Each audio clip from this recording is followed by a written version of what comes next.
Elin dwi a dwi'n un o Llysgenhadon y Coleg. Dwi yn ganol astudio cwrs Prentisiaeth lefel 3 yn y maes tai. A dwi'n gweithio llawn amser fel swyddog tai fforddiadwy i Gymdeithas Tai Adra Coleg Cymraeg. Pan nes i gychwyn y cwrs Prentisiaeth, gafon ni gyflwyniad gen Helen o'r coleg. Oedd hi'n siarad chydig bach amdan ei rhôl hi o fewn y coleg lle a'i partneriaeth nhw efo Coleg Cymraeg. Oedd hi jyst yn egluro rili pa mor bwysig ydi o bod ni yn cael ymlaen hybu'r iaith Gymraeg a bod y coleg yn gefnogol o bod yr opsiwn o wneud yr unedau a'r aseiniadau lle i gyd drwy gyfrwng y Gymraeg. So, i fi oedd hynna'n ffantastig achos dwi'n defnyddio'r Gymraeg bob dydd a oedd e jyst yn chydig bach yn comforting mewn ffordd lle. Bod ni efo'r opsiwn i wneud o drwy gyfrwng y Gymraeg neu siarad efo'r tutoriaid yn defnyddio'r Gymraeg lle. Nath Helen egluro bod nhw chwilio amdan llysgennhedon newydd am y flwyddyn a oedd hi yn holi os fysa gen unrhyw ddiddordeb. Ar y pryd nath o ddim rili taro fi. A wedyn ges i e-bost gen Helen yn gofyn os fysa gen fi ddiddordeb. Nes i ofyn hi am chydig bach mwy o wybodaeth a nath Helen gysylltu. Gafon ni gyfarfod bach byr a nes i benderfynu jyst mynd amdani. Y rheswm nes i benderfynu mynd amdani, rili, oedd achos bod fi'n siarad Cymraeg bob dydd, yn y gwaith, tu allan i gwaith. Oedd yn gwestiwn gwirion, rili, jyst mynd amdani.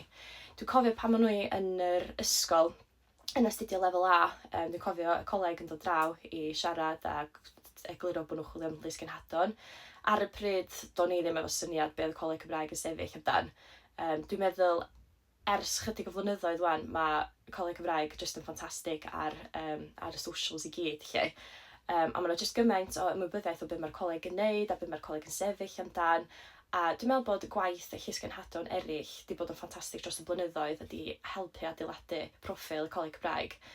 So dwi'n jyst meddwl, waw, cyfle ffantastig i fynd amdano fo. Ers i fi ymuno efo'r coleg, dwi wedi cael llwyth o brofiadau gwahanol. Dwi wedi cael cyfarfod efo llysgennhadon eraill. Dwi wedi cael cymryd rhan mewn cyfarfodydd efo'r bwrdd. Dwi wedi cael cyflwyno hyn i'r bwrdd, wbath swn i byth fel arfer yn wneud, ond ia, dal yn brofiad gwych. Hefyd, ddiweddar, nes i wneud fideo diwrnod yn fy mywyd i'r coleg a dwi'n meddwl bod hwnna wedi bod yn hit. Enwedig o fewn adra, so'r cwmni arall dwi'n gweithio i lle. Oedd y fideo'n hit mawr enwedig o fewn adra, ges i ddipyn o'n cydweithwyr fi'n dod ata fi, deud bod nhw wedi gweld y fideo. Hefyd, ddaru'r tîm cyfathrebu alw fi mewn, deud bod nhw wedi gweld y fideo, bod nhw yn awyddus dechrau gwneud fideos fel yna o fewn adra. So, ffantastig, fyddwn ni'n dechrau gwneud hynna'n fuan. So mae jyst profiadau ffantastig, rhywbeth eich sa'ch chi ddim rili meddwl wneud, ond mae jyst yn pwysio chi drio pethau newydd sy'n wastad yn gyfle gwych i dyfu.